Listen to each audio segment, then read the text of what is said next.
안녕하세요. 다나한 독서의 김다나입니다. 최근 우리나라에 아주 좋은 소식이 있었죠. 바로 한강 작가의 채식주의자가 노벨문학상을 받은 것인데요. 대한민국에서는 두 번째로 받은 노벨상에다 대한민국 여성 최초이자 노벨문학상으로는 아시아 여성 최초인데요. 이 최초의 최초 타이틀로 2007년에 나온 채식주의자가 다시금 주목을 받고 있습니다. 이 채식주의자는 2016년 세계 3대 문학상 중 하나인 맨 부커 국제상을 받기도 했었죠. 그래서 오늘은 이 채식주의자에 대한 저만의 해석을 해볼 건데요. 노벨 문학상으로 화제가 된 만큼 첫 번째로는 노벨 문학상의 시선에서 작품을 바라보고, 두 번째로는 간단한 줄거리를 요약해보고요. 세 번째로는 한강 작가의 창작 의도를 살펴보고, 네 번째로는 문장을 들여다보며 자세하게 해석을 해보려고 합니다. 원하시는 부분이 있다면 스킵하셔서 보셔도 됩니다. 다나한 독서. 첫 번째, 노벨문학상을 받은 이유를 한번 살펴보죠. 한강 작가의 채식주의자가 노벨문학상으로 선정된 이유에 대해 심사위원은 이렇게 표현했습니다. 신체와 영혼, 산자와 죽은 자 사이의 연결고리에 관한 독특한 인식을 시적이고 실험적인 스타일로 현대 산문의 혁신가가 되었다. 그녀의 강렬한 시적 산문은 역사적 트라우마를 직시하며 인간 삶의 연약함을 드러냅니다. 첫째, 한강이 역사의 트라우마를 직시하고 있다는 점을 짚었습니다. 한국 근현대사에서 경험한 역사적 사건의 상처들을 소설 속에 녹여냈다는 점을 높이 평가했다고 보고 있고요. 둘째, 인간 삶의 연약함을 드러내는 강렬한 시적 산문을 꼽았습니다. 한강이 소설가로 활동하기 전에 시인으로 먼저 등단했던 만큼 서정적 문체를 높이 평가받았죠. 그렇다면 이 소설에서의 한국 근현대사에서 경험한 역사적 사건의 상처는 무엇일까? 또 인간 삶의 연약함을 드러내는 부분은 어디일까요? 같이 짚어보면서 보면 더욱 재밌겠죠? 다나한 독서. 두 번째로는 간단하게 줄거리를 요약해 볼게요. 이 책은 연작소설로 3개의 단편이 묶여져 있는데요. 이 연작소설은 하나의 단편소설로 구성되어 있지만 그 한 편 한 편 내용이 유기적으로 연결되어 한 권의 이야기로 묶어질 수 있는 건데요. 일부의 채식주의자는 주인공 영애의 남편인 나가 1인칭 시점으로 어느 날 채식주의자가 된 아내를 바라보는 시선으로 서술됩니다. 그다지 잘나지도 않고 평범한 어떤 여자를 만나는 나는 그렇게 사랑하지는 않지만 부족하지도 않은 그녀, 영애와 결혼합니다. 영애는 커리어우먼도 아니고요. 소소한 일 정도 하면서 내 출퇴근을 돕고 집안 살림을 하는 얌전한 아내인데요. 어느 날 갑자기 말 잘 듣던 그녀가 꿈을 꾸고 난 후 냉장고에 있는 모든 고기를 다 버리고 채식주의자를 선언합니다. 꿈에서 고기 덩어리를 먹는 자신을 본 게 끔찍하고 이상해서랍니다. 그 꿈은 계속 반복되어 실제 어린 시절 자신의 다리를 문 개를 폭력적으로 끌고 다니며 죽인 아버지의 모습이 떠올랐어요. 이후 그녀는 평소에 집에서 잘 하지 않은 브래지어도 갑갑하다며 외출할 때도 안 하기 시작합니다. 화장도 안 하고요. 그런 모습에서 나는 영애를 이상하게 보면서 사랑하지도 않는데 점점 피곤해지기만 하죠. 점점 채식주의자가 되며 말라가고 이상해져 가는 영애의 모습에 나는 안 되겠다 싶어 친정 식구들에게 이를 알립니다. 가부장적이고 고집 센 장인어른이 안 되겠다고 생각하는데요. 모든 식구가 다 모인 자리에서 장인어른은 고집스럽게 고기를 먹지 않은 영애를 억지로 때리고 억압하며 먹이게 하는데요. 도저히 참지 못한 영애는 뿌리치고 칼로 손목을 긋습니다. 가족이 모두 놀라고 영애는 입원하며 일단 사건은 마무리됐죠. 병원에 입원하고 점점 이상해지는 영애에 나는 점점 거리가 생깁니다. 입원해 있는 어느 날 눈 떠보니 영애가 자리에 없어 밖에 나가보니 브래지어를 하지 않은 채 상의 탈의를 하고 사람 많은 분수대에 앉아있는 겁니다. 거기에 한 손에는 어떤 동물에게 목을 뜯긴 새 한 마리를 잡고 있었죠. 그리고 소설은 2부로 넘어갑니다. 2부는 영애의 형부인 그의 입장에서 서술되는데요. 비디오 아티스트인 그는 영애의 언니인 아내에게서 영애의 엉덩이에 몽고 반점이 남아있다는 이야기를 듣고 영예의 몸을 욕망하게 되는데요. 영예의 몽고반점을 생각하면 흥분되어서 이러면 안 되지 싶다가도 계속 생각나고 그걸 촬영하고 싶어지는 욕구를 참을 수 없는데요. 도와주겠다는 명목을 빌미로 병원에서 나온 영예가 잠시 거주하는 집을 찾아갑니다. 막 씻고 나온 영예의 몸을 우연히 보게 되었는데 영예는 부끄러움 없이 자연스럽고 덤덤하게 을에 가려야 하니까 가리는 행동을 합니다. 덤덤한 영예의 태도에 그는 어쩌면 몽고반점을 담은 비디오 작품을 촬영할 수 있지 않을까 싶어집니다.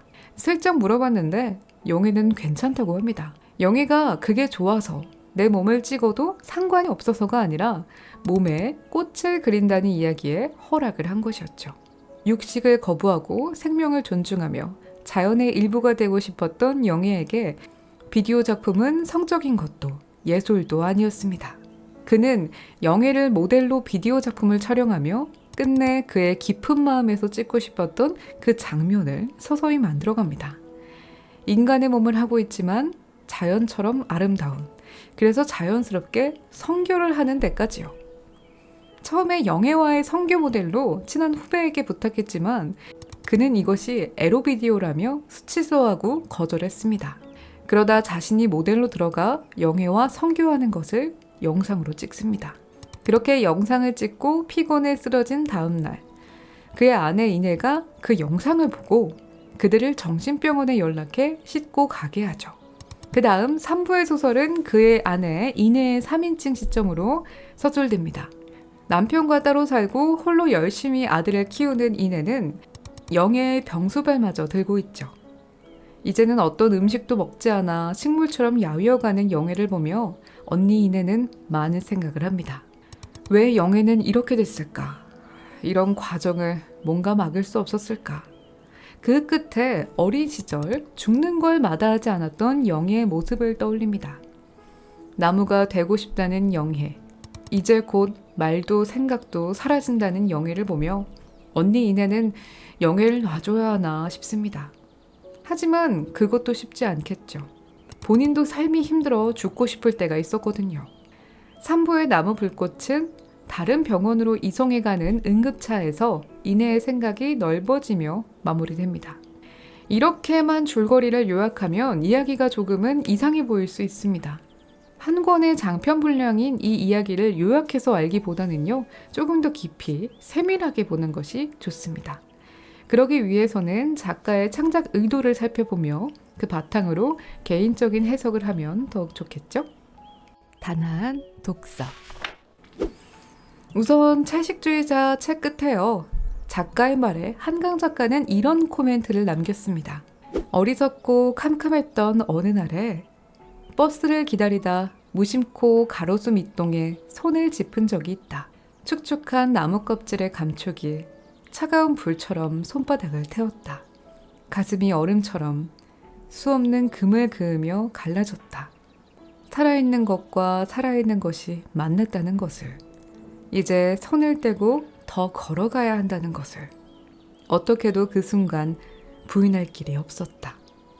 나무를 만지며 느꼈던 작가의 마음, 살아있는 나무 생명체와 살아있는 인간의 만남에서 작가는 뭔가를 느꼈던 것 같습니다. 손을 떼고 더 걸어가야 한다. 이것은 우리가 앞으로 가야 할 방향을 제시하는 말이기도 한데요.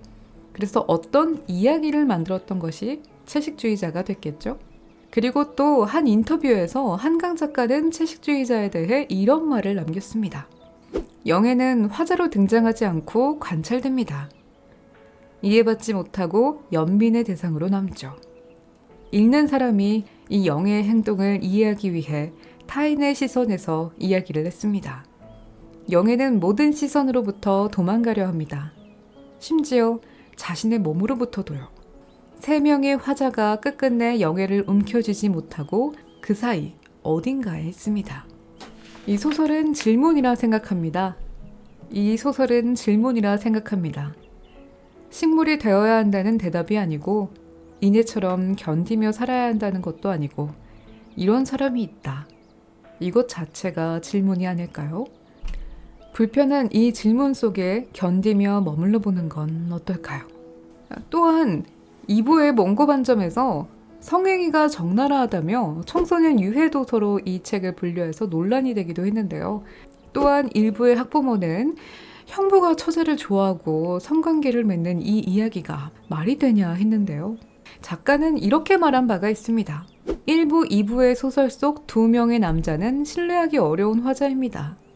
그들을 옹호하며 쓴 게 아니고 그들이 빗나가고 실패하는 과정을 보여주죠. 채식주의자는 인간의 폭력을 거부하고 애쓰는 어떤 사람의 이야기입니다. 가장 두려워하고 힘들어하는 게 폭력의 장면인데요. 그럼에도 불구하고 너무 힘드니까 그걸 돌파하기 위해서는 이런 사람의 이야기를 쓰고 싶었던 것이고, 이 사람은 왜 그렇게 폭력이 견디기 어려운지 그걸 폭력적인 장면을 보여줘야 해서 힘들게 통과하며 썼습니다. 그렇다면 이 채식주의자 깊은 내면에는 어떤 의도가 숨겨져 있는 걸까요? 겉으로 멀리서 보면 이거 형부 미친 사람 아니야? 그리고 영애의 남편 너무 별론 거 아니야? 그리고 영애 어릴 적 트라우마로 정신 이상이 온 게 아니야? 싶을 수 있는데요. 앞서 정리한 노벨문학상의 한국 근현대사에서 경험한 역사적 사건의 상처, 그리고 인간 삶의 연약함을 드러내는 부분을 같이 짚어보며 소설을 이해하면 좋을 것 같습니다. 단아한 독서. 이 소설은요, 전체적으로 에코페미니즘을 이야기하고 있습니다. 전 처음에 페미니즘 이야기라고 생각을 했었는데 에코페미니즘이라는 걸 찾아봤더니 이게 더욱 맞더라고요. 에코페미니즘은 자연과 여성에게 지배와 억압을 벗어나고자 하던 학문으로 자연이라는 개념을 중심으로 여성의 억압과 자연의 억압의 문제를 조명하는데요. 특히 에코페미니즘은 남성 중심의 가부장적 산업 문명 속에서 여성과 자연이 차별과 파괴의 대상으로 되었다는 시각에서 출발하고요. 환경 문제를 비롯한 현대 산업사회의 여러 측면들을 비판하고 새로운 대안을 모색합니다. 또한 남성 권력이 만들어 놓은 전통적 여성성을 거부하고 새로운 여성상을 추구하죠. 이 마지막 문장이 이 책의 핵심이라고 볼 수 있습니다. 남성 권력이 만들어 놓은 전통적 여성성을 거부하고 새로운 여성상을 추구한다. 채식주의자를 에코페미니즘으로 보면 이야기가 간결하게 이해가 됩니다. 어릴 때부터 폭력에 저항하지 않았던 영애를 가부장적인 아버지가 주로 폭력을 해왔고 그 과정에서 걔를 학대하는 모습과 그로 인해 영애는 어느 날 전통적 여성성을 거부하고 육식을 거부하며 사람들로부터 받았던 여성의 억압을 탈피하고 시선에 의식하지 않으며 자신의 있는 그대로를 드러내고 주장합니다. 나 고기 안 먹어요. 브래지어는 답답해서 안 해. 화장도 안 해. 그리고 새로운 생명, 식물인 나무가 되고 싶어 하죠. 이 에코페미니즘을 바탕으로 1부부터 살펴볼게요. 내가 그녀와 결혼한 것은 그녀에게 특별한 매력이 없는 것과 같이 특별한 단점도 없어 보였기 때문이다. 20대 중반부터 나오기 시작한 아랫배, 노력해도 근육이 붙지 않는 가느다란 다리와 팔뚝, 남모를 열등감의 원인이었던 작은 성기까지. 그녀에게는 그다지 신경 쓰이지 않았다. 예쁘다거나 총명하다거나 눈에 띄게 유염하다거나 부유한 집안의 따님이라거나 하는 여자들은 애초부터 나에게 불편한 존재일 뿐이었다. 영애를 자신의 아래에 두고 있는 그의 시선이죠. 나의 콤플렉스를 신경 쓰지 않아도 되는 존재로 봅니다. 외모, 능력, 재산 등의 사회적 평가를 가진 사람이기도 하고요. 사회적인 인간이죠. 그 밑에는 영애가 있습니다. 그래서 편하게 결혼을 선택할 수 있었는데요. 여기서 사랑이라는 단어는 하나도 없습니다. 사실 그런 아내와 산다는 게 그다지 재미있는 일일 리는 없었다. 차라리 두툼한 패드를 넣은 브래지어를 하고 다녔다면 친구들에게 보일 때 내 체면이 섰을 것이다. 이 체면이 서는 이유는 뭐죠? 가슴이 큰 여자와 결혼을 했다는 거죠. 영애를 사랑하는 대상, 아내가 아닌 성적으로 어필이 되는 여자 자체로만 보고 있는 시선입니다. 미쳤어? 왜 안 깨웠어? 지금이 몇 시인데. 결혼 5년 만에 나는 처음으로 아내의 뒷바라지와 배웅 없이 출근해야 하는 것이었다. 미쳤군. 완전히 맛이 갔어. 5년간 영애는 그의 뒷바라지와 배웅을 했고요. 그 깨우지 않는 날, 그러니까 꿈을 꾸고 정체성을 찾아가는 그 과정, 그 이후에는요, 그는 그녀를 미쳤다고 봅니다. 맛이 갔다고 표현을 하죠. 영애가 자신의 정체성을 찾아가고 선택한 것에 대해 그는 정신 이상으로 보고 있습니다. 영애는 어떤 꿈을 꾸었나요? 내 손에 피가 묻어 있었어. 내 입에 피가 묻어 있었어. 그 헛간에서 나는 떨어진 고기 덩어리를 주워 먹었거든. 수없이 봤던 얼굴 같은데 내 얼굴이 아니었어. 그 생생하고 이상한, 끔찍하게 이상한 느낌을. 아버지는 녀석을 나무에 매달아 불에 그슬리면서 두들겨 패지 않을 거라고 했어. 달리다 죽은 개가 더 부드럽다는 말을 어디선가 들었대. 오토바이에 시동이 걸리고 아버지는 달리기 시작해. 개도 함께 달려. 동네를 2바퀴, 3바퀴 같은 길로 돌아. 나는 꼼짝 않고 문간에 서서 점점 지쳐가는, 헐떡이며 눈을 희번덕이는 흰둥이를 보고 있어. 번쩍이는 녀석이 눈과 마주칠 때마다 난 더욱 눈을 부릅떠. 그날 저녁 우리 집에선 잔치가 벌어졌어. 시장 골목에 알만한 아저씨들이 다 모였어. 개에 물린 상처가 나으려면 먹어야 한다는 말에 나도 한 입을 떠넣었지. 아무렇지도 않더군. 이제 영애가 꿈을 꾼 이후에 채식주의자를 선언하는데요. 근데 그 꿈이 점점 짙어지면서 가장 그 원인이 나옵니다. 그 원인은 어릴 적 아버지가 개를 학대하고 그것을 동네 사람들과 다 같이 먹는 모습. 본인도 영애도 그 개를 먹었죠. 그래서 여태 육식을 해온 자신이 폭력적으로 느껴지고 수없이 봤던 얼굴 같은데 내 얼굴이 아니었어 라고 표현하는 것은 이제야 깨닫고 과거의 자신을 타인보듯 느껴지는 겁니다. 우리가 덤덤하게 폭력의 모습을 봐도 아무렇지 않아 했다가 이제 정말 폭력에서 멀어지고 싶어하는 모습을 보이는 거죠. 영애는 꿈 이후에 폭력으로부터 멀어지려고도 하고요. 자신을 억압하는 그 환경에서도 멀어지려고 합니다. 그래서 화장을 하지 않는데요. 화장을 하지 않는 영애의 모습을 보고 그는 이런 태도를 취합니다. 입술이 그게 뭐야? 화장을 안 한 거야? 다시 해, 화장. 나는 영애에게 화장을 요구합니다. 당연스럽게요. 여기서의 화장도 뭐죠? 사회적으로 억압된 여성의 행위이기도 하죠. 그리고 이 시선뿐만 아니라 채식주의자를 선언한 영애에게도 또 다른 시선이 억압되는데요. 태혼을 가장한 그녀의 눈이 호기심과 아연함, 약간의 주저가 어린 경멸을 드러내고 있는 것을 나는 알아보았다. 아무리 그래도 고기를 아주 안 먹고 살 수 있나요? 얼마 전에 50만 년 전 인간의 미라가 발견됐죠? 거기에도 수렵의 흔적이 있었다는 것 아닙니까? 육식은 본능이에요. 채식이란 본능을 거스르는 거죠. 자연스럽지가 않아요. 한강 작가는 이 소설이 그 시기에 쓸 수밖에 없었다고 말을 했는데요. 그때 채식주의자가 붐을 일었었고요. 그리고 그때 채식주의자를 선언한 사람들의 주변에는 아마 이런 반응이 있었겠죠. 동의를 하되 불편하고 또 배제하는. 좌중이 웃음을 터뜨렸다. 따라 웃으며 나는 의식하고 있었다. 아내가 함께 웃지 않는다는 것을. 허공을 오가는 어떤 대화에도 귀를 기울이지 않은 채 사람들의 입술에 번들거리는 탕평채의 참기름을 지켜보고 있다는 것을. 그것이 모두의 마음을 불편하게 하고 있다는 것을.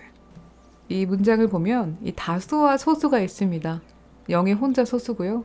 다수가 소수의 의견을 배제하는 분위기예요. 이 분위기를 형성하는데 영애는 모든 시선에서 자유롭게 자신의 선택을 계속 밀고 갑니다. 이제 어떠한 주변 환경의 억압에도 얽매이지 않는 모습을 보이죠. 그런 영애를 그는 어떻게 점점 보게 될까요? 이대로 좀 이상한 여자와 산다 해도 나쁠 것 없겠다고 나는 가끔 생각했다. 그냥 남인 듯이. 아니, 밥을 차려주고 집을 청소해주는 누이? 혹은 파출부 같은 존재로서라도. 그러나 한창 나이에 무덤덤했다곤 하나 결혼 생활을 유지해온 남자에게 장기간의 금욕은 견디기 어려운 것이었다. 회식이 있어 늦게 들어온 밤이면 나는 술 기운에 기대어 아내를 덮쳐보기도 했다. 저항하는 팔을 누르고 바지를 벗길 때는 뜻밖의 흥분을 느꼈다. 격렬하게 몸부림치는 아내에게 낮은 욕설을 뱉어가며 3번에 1번은 삽입에 성공했다. 그럴 때 아내는 마치 자신이 끌려온 종군 위안부라도 되는 듯 멍한 얼굴로 어둠 속에 누워 천장을 올려다보고 있었다. 내 행위가 끝나는 즉시 그녀는 옆으로 돌아 누워 이불 속에 얼굴을 숨겼다. 나에게 영애는 밥을 차려주고 집을 청소해주고 파출부 같은 존재이죠. 이것도 사회적으로 억압된 여성의 역할 중 하나입니다. 밥을 차리고 집을 청소하고, 그리고 더하여 금욕을 강제적으로 풀 수 있는 존재이기도 했죠. 여기서 저는 종군위안부라는 단어를 주목했는데요. 종군위안부는 어떤 존재죠? 여성을 대상으로 한 일본의 전쟁 범죄 중 하나죠. 이제 그렇게 보이는 걸 알면서도 그는 죄의식을 느끼지 않았고요. 내가 영애를 바라보는 시선을 적나라하게 보여주고 있죠. 그런 환경에서 영애는 어떤 마음을 가지게 될까요? 내가 믿는 건 내 가슴뿐이야. 난 내 젖가슴이 좋아. 젖가슴으론 아무것도 죽일 수 없으니까. 손도 발도 이빨과 새치여도 시선마저도 무엇이든 죽이고 해칠 수 있는 무기잖아. 하지만 가슴은 아니야. 이 둥근 가슴이 있는 한 난 괜찮아. 아직 괜찮은 거야. 그런데 왜 자꾸만 가슴이 여이어가는 거지? 이젠 더 이상 둥글지도 않아. 왜지? 왜 나는 이렇게 말라가는 거지? 무엇을 찌르려고 이렇게 날카로워지는 거지? 여기서의 가슴은 순수하고 둥근 마음을 말한다고 봅니다. 폭력을 생각할 때 우리는 첫 번째로는 신체적인 폭력을 생각하는데요. 그 외의 폭력이 다양하죠. 말로 하는 폭력도 있고요. 시선도 폭력이 될 수 있고요.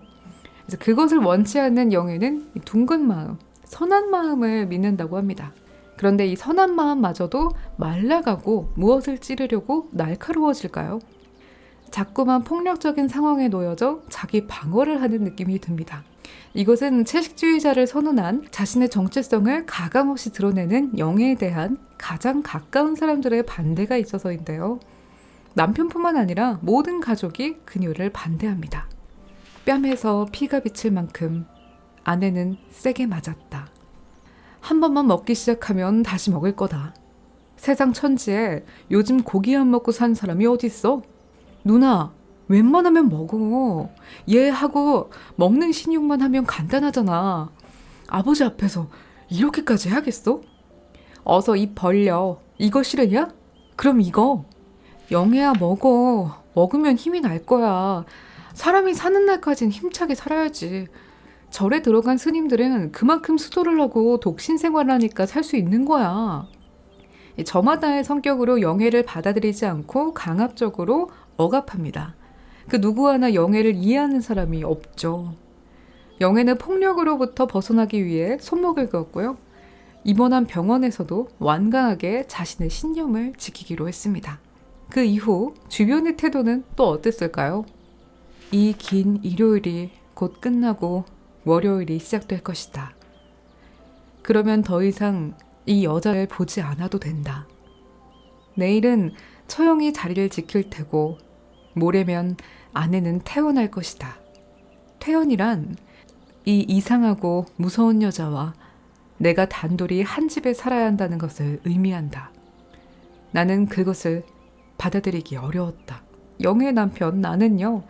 영애를 아내로도 그리고 또 여자로도 소용이 없는 이상하고 무서운 여자로 받아들였고요.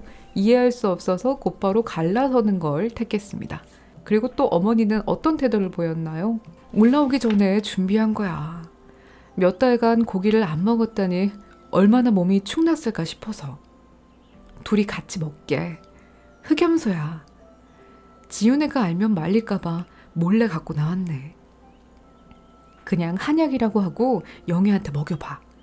약재를 많이 넣어서 역한 냄새도 없을 거야.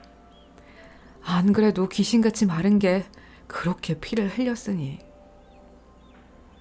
너 이거 얼마짜린 줄 아냐? 이걸 버려? 네 애미 애비 피땀이 어린 돈이다.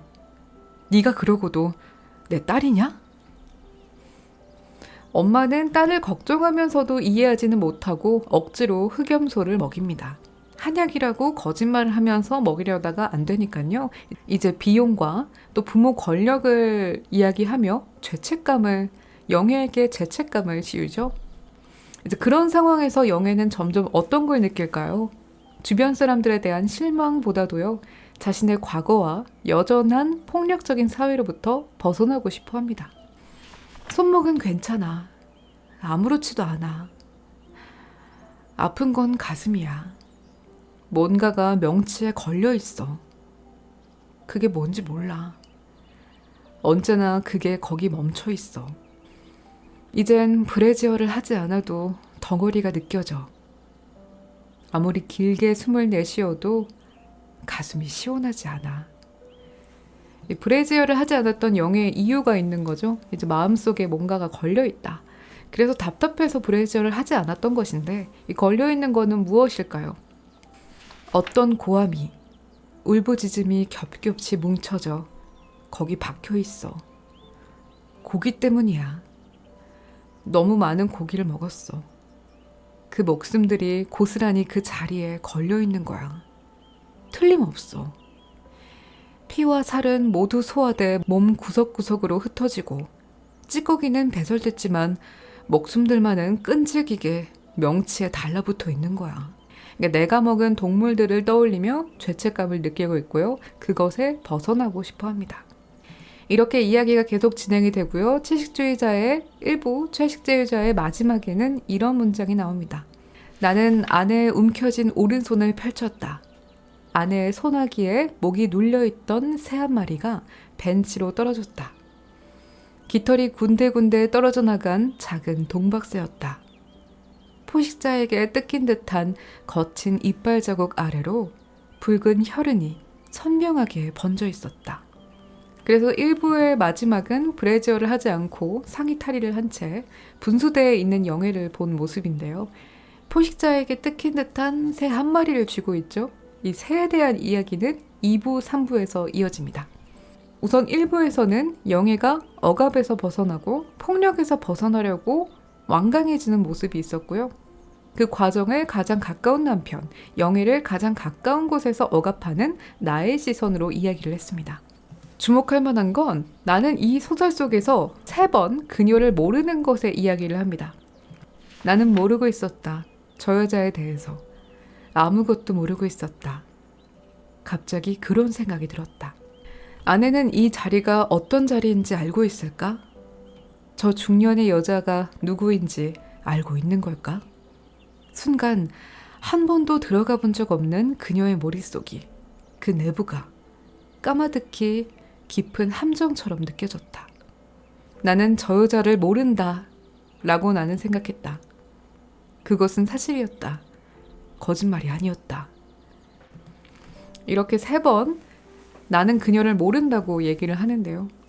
나는 그녀를 왜 모를까요? 그녀를 사랑하지 않아서이기도 하다고 생각이 듭니다. 사랑하지 않아서 영애를 이해하려고 시도하지 않았고요.